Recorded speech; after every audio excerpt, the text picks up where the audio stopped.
Kevin in Florida. Kevin, you're talking to Eric and V. How are you doing? Hi, Eric and V. I'm doing great. How are you both? Doing well. What do you want to talk about today? Good. First of all, I'm a pay it forward guy, and Eric, I want to help you with your coffee problem. I'm watching your show live now, and if I'm correct, I count 12 coffee cups on your desk, and so that's your problem. So you know what? With as many mugs, we might as well be broadcasting from a coffee cup factory, wouldn't we? Here's the funny thing: I medically can't drink coffee, so it's not coffee. Okay, it's worse. It's super strong energy drink, which is just woof. But what did you want to talk about? Gotcha. Okay. Well, no pressure here, but I want you to help me save some lives. Okay, what's up? Let me give you a 30-second background on me, and then I'll direct a kind of a broad question. Okay. I'm 58, been a lifelong more of a devotional Christian. Went to church and prayed, but more because I think I was afraid to go to hell and wanted to go to heaven. About a year ago, I was forced to confront my faith head on, and it was a fascinating journey. I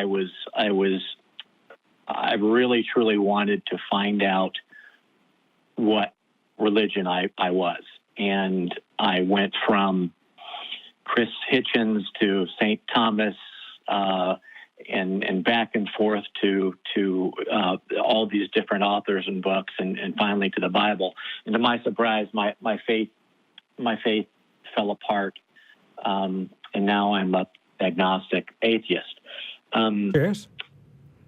The reason that I was forced to examine my faith was I have a couple of beautiful boys. One's a 19-year-old young man who was on an academic scholarship to a very prestigious college in the South.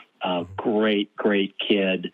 Always a searcher, kind of a black and white kind of young man. He wanted the solid answers.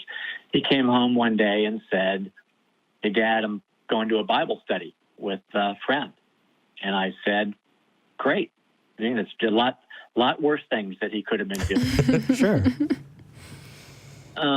Within 3 or 4 months, he had ran away from home. He had dropped out of school, lost his scholarship, had almost no contact with his family or his parents because we were influenced by the devil. Yeah. And the end times were coming, and he needed to save souls.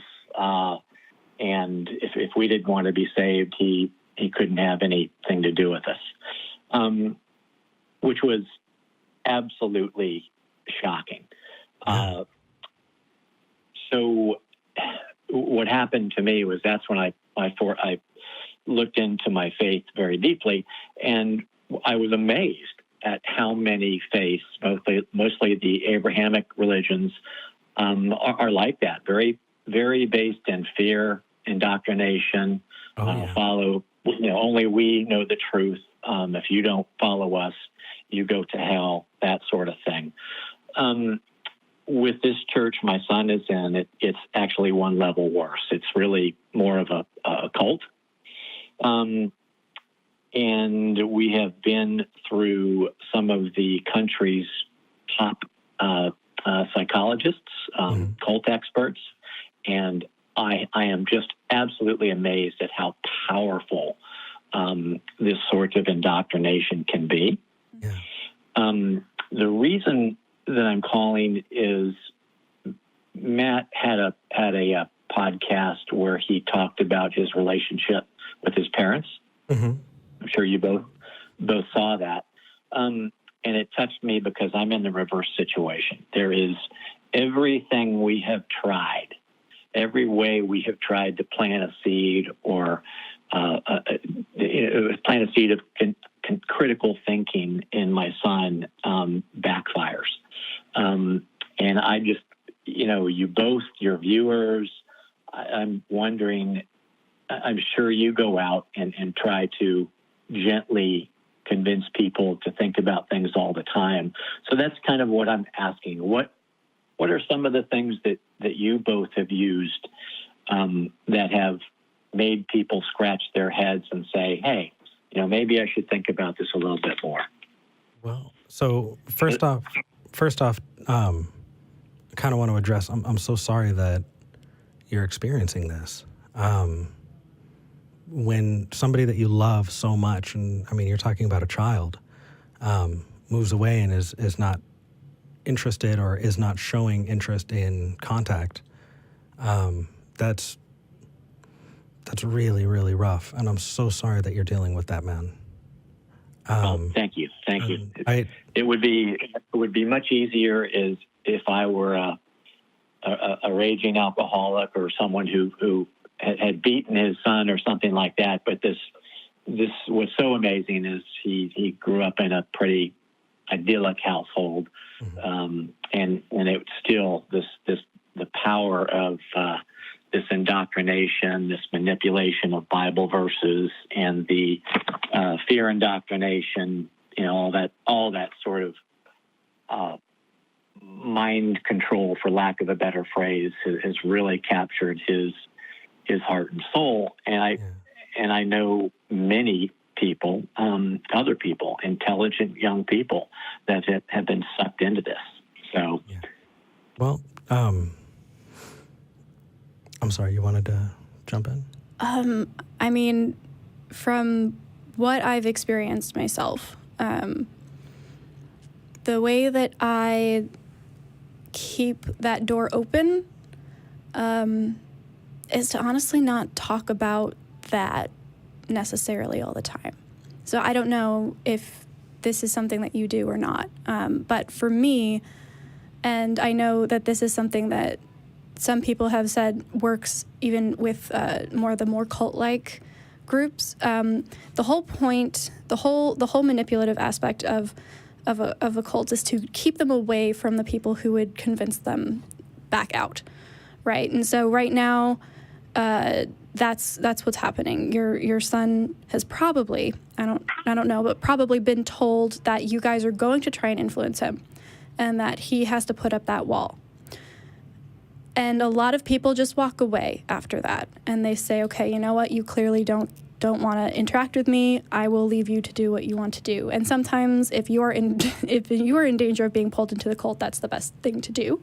But what I would suggest is just be there as somebody who talks about the weather. Be there as somebody who says, hey, had a good day, hope you did too. Read a great book, nothing to do with religion. Here's the recommendation. Very, very simple, completely unobtrusive, completely benign discussion. And I still love you. Mm-hmm. Right. And that really is something that you have control over. If there's this narrative that you're this corrupting, horrific influence, be there to remind them. And as a parent, I'm sure you know if he were to come back, and I'm going to use religious imagery, which is terrible, but if he came back as the prodigal son with, turned out pockets and said, you know what, I was wrong, you would be there. And the fact that you would be there, the fact that you're saying, you know what, I still love you, that can be incredibly powerful. And just because you don't see the influence of it doesn't mean that it doesn't have an impact, because it absolutely does.